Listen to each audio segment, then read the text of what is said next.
தாய் தமிழ் உறவுகளுக்கு வணக்கம். சீமானை பற்றி அவதூறு பரப்புபவர்கள் மீது காவல்துறையில் புகார் அளிக்கப்படும் என்ற தலைப்பில் இந்த காணொளியை காண்கிறோம். செந்தமிழன் சீமான் அவர்கள் மீது தமிழகத்தில் உள்ள அரசியல் கட்சி தலைவர்கள் வருவோர் போவோர் எல்லாம் அவதூறு பரப்புகிறார்கள்.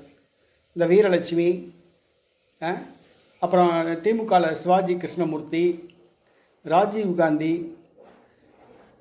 லியோனி உள்ளிட்ட பலர் இன்னைக்கு அவதூறு பரப்புகிறாங்க.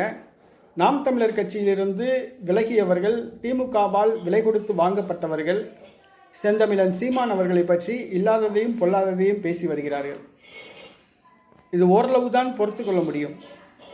யூடியூப் சேனல்லையும் பார்த்தோம்னா செந்தமிழன் சீமான் அவர்களை குடிகாரன், பொம்பளை பொறுக்கி அப்படின்லாம் பேசுகிறாங்க. விடுதலை சிறுத்தை கட்சியை சேர்ந்தவங்க இந்த மாதிரி செயல்களில் ஈடுபட்டிருக்காங்க. அதனால் இனிமே பொறுத்து கொள்ள முடியாது. அதனால் காவல்துறையில் புகார் அளித்து சட்டப்படி நடவடிக்கை எடுப்பது தான் சரியான முறை என்று தெரிகிறது.